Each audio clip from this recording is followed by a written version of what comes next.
लुआहा national park में 3 छोटे शेर के बच्चे अकेले पड़े रो रहे थे। उनकी माँ को दूसरे शेरों ने मार दिया था। अब ये तीनों मासूम पूरी तरह अनाथ हो चुके थे। तभी अचानक एक विशाल साया धीरे धीरे उनकी ओर बढ़ा। अरे, वो एक हथिनी थी। आमतौर पर शेर और हाथी एक दूसरे के दुश्मन माने जाते हैं। सबको लगा कि हथिनी इन्हें कुचल देगी, लेकिन जो हुआ उसने सबको हैरान कर दिया। उस हथिनी का नाम अमाला था। कुछ दिन पहले ही उसने अपने बच्चे को खो दिया था। वो गहरे दुख में थी। धीरे धीरे वो उन छोटे शेरों के पास पहुंची। उसके विशाल कदमों से जमीन तक कांप रही थी। डरे हुए गिद्ध आसमान में उड़ गए। शेर के बच्चे डरकर घास में छिप गए। क्या आपको लगता है कहानी यहीं खत्म हो गई? नहीं, अमाला वहां से गई नहीं, बल्कि वो उन्हीं बच्चों के पास बैठ गई।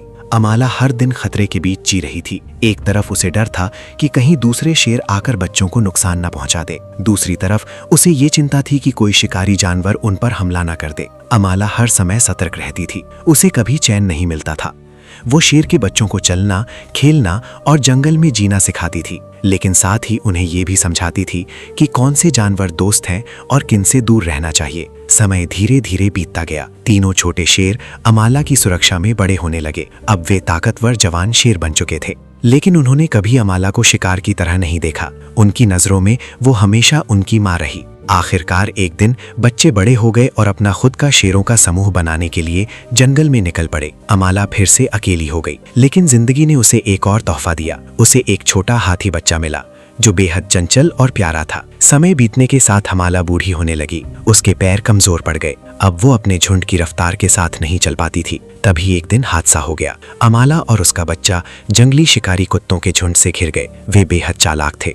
उन्होंने खुद को 2 हिस्सों में बांट लिया। एक टोली अमाला को परेशान करने लगी और दूसरी उसके बच्चे डीनो का पीछा करने लगी। अमाला पूरी ताकत से लड़ रही थी, लेकिन वो कमजोर पड़ चुकी थी। उधर डीनो को शिकारी कुत्ते घसीटकर ले जा रहे थे। तभी अचानक 3 सुनहरी बिजली जैसी परछाइयां जंगल में दौड़ी। 3 विशाल शेरों ने तूफान की तरह हमला कर दिया। ये वही 3 शेर थे जिन्हें अमाला ने बचपन में पाला था। आज वे अपनी माँ का एहसान अपनी जान लगा कर चुका रहे थे। शेरों के राजा लियो ने शिकारी कुत्तों के झुंड पर हमला कर दिया। कुछ ही पलों में पूरा झुंड भाग खड़ा हुआ। जंगल खून से भर गया, लेकिन शेरों की आंखों में सिर्फ अपनी माँ को बचाने की चिंता थी। 2 शेर अमाला की रक्षा कर रहे थे, जबकि लियो उसके छोटे बच्चे के पास गया। वो बोल नहीं सकता था, लेकिन उसने अपना सिर झुकाकर प्यार से उसे सहलाया, मानो कह रहा हो, डरो मत, अब मैं आ गया हूँ। अमाला धीरे धीरे लियो के पास आई।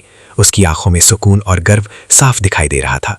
धीरे धीरे सूरज डूब रहा था और उस सुनहरी रोशनी में एक माँ और उसके बच्चों का प्यार चमक रहा।